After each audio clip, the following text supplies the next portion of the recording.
when did you first become aware of racism or sexism? Oh, when I tried to rent a house on Bagley Avenue and 24th Street. What happened?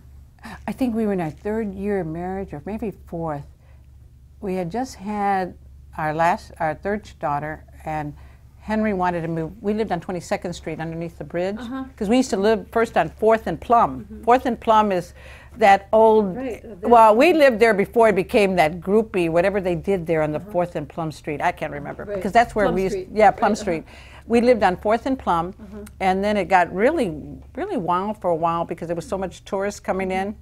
And then my husband, that's where my mother lived, on 5th and 4th. The hippies were hanging out there. Yeah, and so Henry wanted, I think he wanted to be closer to his mother. That's my thing, you know, and I didn't argue, you know. On 22nd, underneath the bridge, we lived at 1040 22nd Street. I'll never forget that. And then I was going to have my 3rd child, and it was getting, the house, we had already had our daughter, our 3rd daughter, and the house was a little small. It was a what do you call it, a flat. And so Henry wanted a house. So we couldn't afford to buy a house, but we rented this duplex on Bagley and 24th Street. Never forgot it. Never forgot it.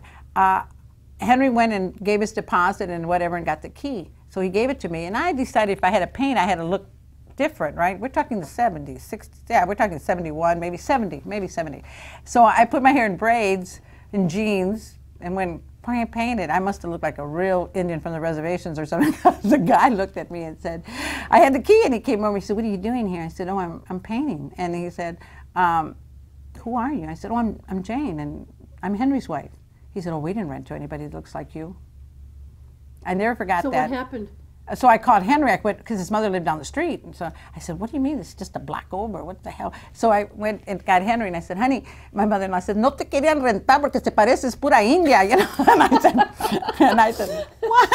You know, she said, you look like somebody that just came off the reservation. And I said, well, you know, I had my hair in braids, so I was going to paint.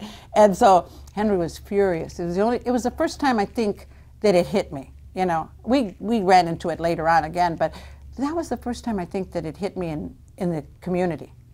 The home was not owned by, you know, Latinos. They were owned by Güeros that, you know, had never had to rent to. And Henry didn't look like he was Latino. I don't know why, because his name was Garcia, but Henry didn't look your typical Latino. You know, so I guess, but I did. And so Henry said he didn't want, you know, he went back and got his deposit. He said, we weren't moving there. What the hell? We weren't going to be moving there to somewhere that was going to discriminate us, you know.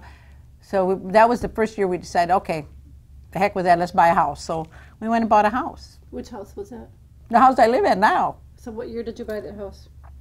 It had to be 70, 71, because I've been in there over 40-some years. Yeah, I said, hey, you know, Henry said, let's go get a house. I said, okay. That was that simple. Things didn't seem that difficult in those years, you know. We were young, you know.